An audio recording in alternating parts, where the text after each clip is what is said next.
Es un poco difícil, pero bueno. Yo en primer lugar quería agradecer a la Delegación de Cultura del Ayuntamiento de Algeciras, especialmente a Miguel Vega, la organización de este acto, de las presentaciones que yo puedo ir haciendo más o menos por el campo de Gibraltar de mi nuevo libro. Este libro ha sido fruto de un trabajo interdisciplinar, porque la portada está hecha por mi amigo Llave Largo, Juan Gómez Macías. La fotografía de interior, la edición del libro es preciosa. La fotografía de interior están hechas por una fotógrafa madrileña llamada Jimena Vares, y el prólogo está hecho por un poeta catalán al que he citado Juan José Tellez, José Ángel Cilleruelo. Entonces es una forma de trabajar que a mí me gusta mucho, ¿no? Porque se unen diferentes sensibilidades artísticas sin que haya ningún tipo de censura, y cada uno aporta lo que cree conveniente. Bien, nunca pensé a Montgomery Clift. El título de este libro viene por la película Vida Rebelde, que fue la última película que hicieron juntos Montgomery Clift, Marilyn Monroe y Clark Gable.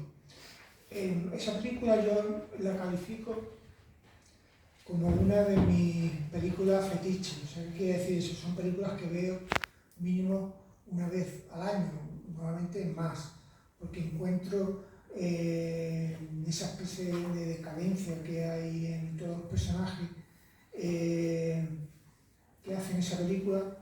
Pues yo me veo muy reflejado en ello, y son gente que son de los míos, ¿no? Son outsiders, son gente que vive a los márgenes de la sociedad, ¿no? También era una época en que el cine se hacía de forma, en cierta manera, muy diferente a como se hace ahora, ¿no? Porque no solo el elenco de estrellas que daba esa película, sino que estaba dirigida por John Huston, y el guión era de Arthur Miller, que entonces era la pareja sentimental de Marilyn Monroe, que no era ninguna tonta, era rubia y leía a Ulises, como sale en diferentes fotografías. Bueno, yo voy a intentar acercar a este libro. Este libro, el calificativo que le dio Cilleruelo de extremo, yo creo que está bastante acertado. Es una poesía de los extremos. Yo he intentado, no porque me gusten a mí las etiquetas, sino porque es fácil para entendernos mejor, ¿no? Cuando vemos un cuadro, por ejemplo, pues si decimos pues es cubista, pues más o menos todos tenemos una imaginería mental de lo que es cubismo, ¿no? Y nos hacemos una idea. Pues en una reseña que hizo el poeta José Luis Piquero en la revista Clarín sobre mi libro Sutura, decía que yo podía ser tomado como un epígono de la poesía de la experiencia, pero no es así. También me he sentido muy cerca durante toda mi vida de la poesía confesional, de Sharon Olds, de Sylvia Plath, de Anne Sexton, que gente que aquí presente en el público como Juan Gómez Macías sabe que me interesan desde hace 15 o 20 años. Yo era un obseso de Sylvia Plath hace 20 años. Pero realmente la etiqueta de poesía confesional tampoco me acaba de convencer mucho, ¿no? Porque parece que yo no me estoy confesando a nadie, porque yo no estoy exhibiendo ningún pecado, ni nadie me tiene que absolver de nada, de ninguna culpa. Y también creo que es una poesía demasiado egocéntrica, en el sentido de que deja muy poco margen de maniobra al lector, ¿no? O sea, se le vomita, por decirlo de alguna manera, lector y el lector tiene poco margen de maniobra. A mí me gusta más diseñar un tipo de poema donde haya unos sentimientos o unas emociones que el poeta expresa, pero que el lector tiene que hacer suyas.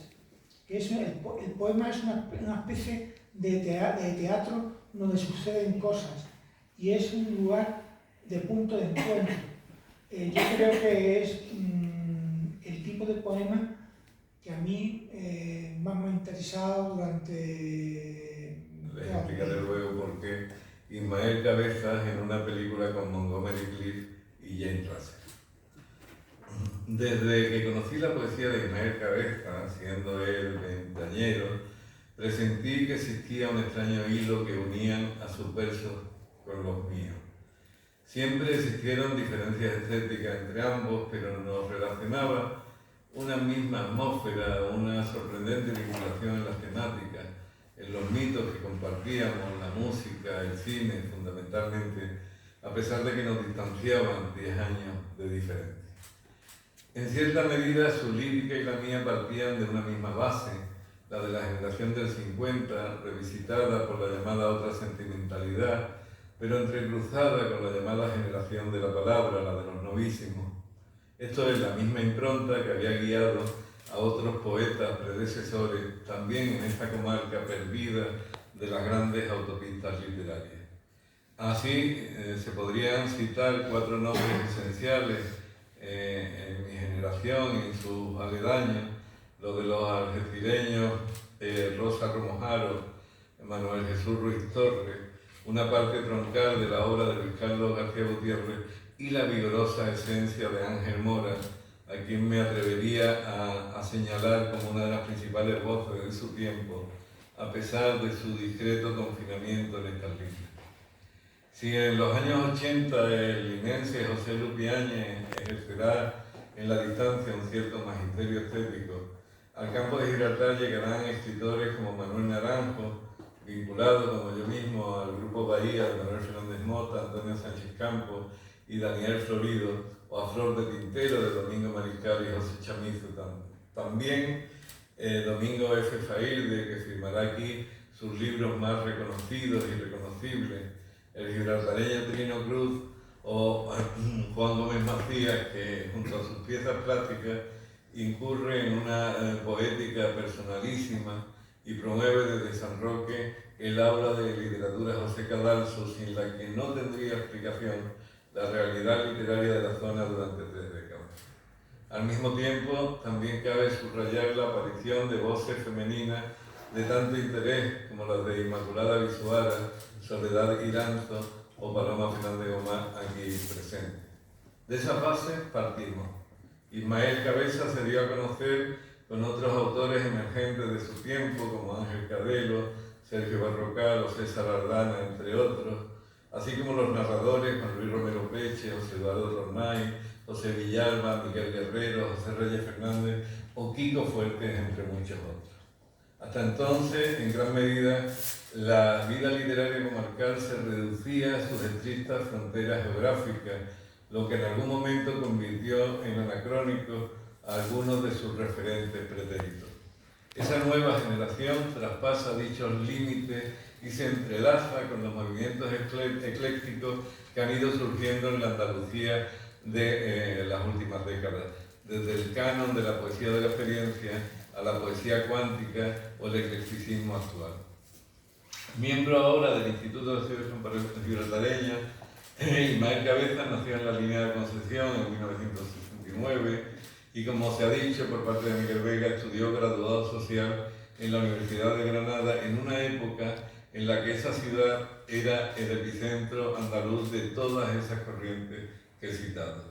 En el entretanto empieza a publicar textos en la legendaria revista linense Así es Roitame, un aire fresco de modernidad en los años 90 para este territorio.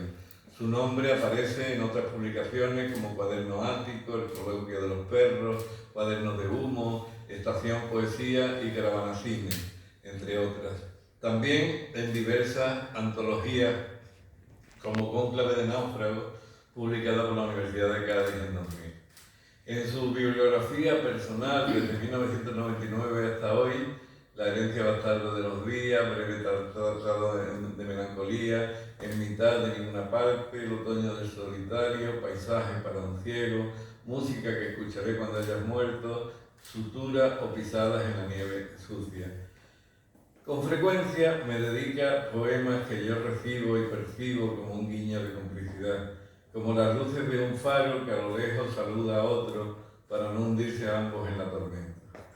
Sin embargo, no me cabe duda que el mayor de esos destellos se sitúa en el título mismo del libro que hoy presentamos, Nunca besé a Montgomery Clift, que se solapa, seguro que Ismael Cabeza no lo sabe, con un poema escrito por mí, Nunca besamos a James Russell, para el catálogo Sábanas y Cobertores del pintor linense Pepe Cano en 1991. El cine de esa época, más allá de su polvo de estrella, viene siendo un icono pop desde Andy Warhol a Manuel Vázquez Montalbán, sencillamente por su profundo poder de evocación. James Russell o Montgomery Clift, más allá de sus películas y de sus fotogramas añejos, se nos antojan, al igual que tantos otros símbolos de la cultura de masa, como un código secreto que compartimos. Es una época, un aroma, historia y modernidad perpetua, sexo, sensualidad, rebeldía y ternura. De todo ello se impregna, lo ha hecho siempre, la poesía de Ismael Cabeza.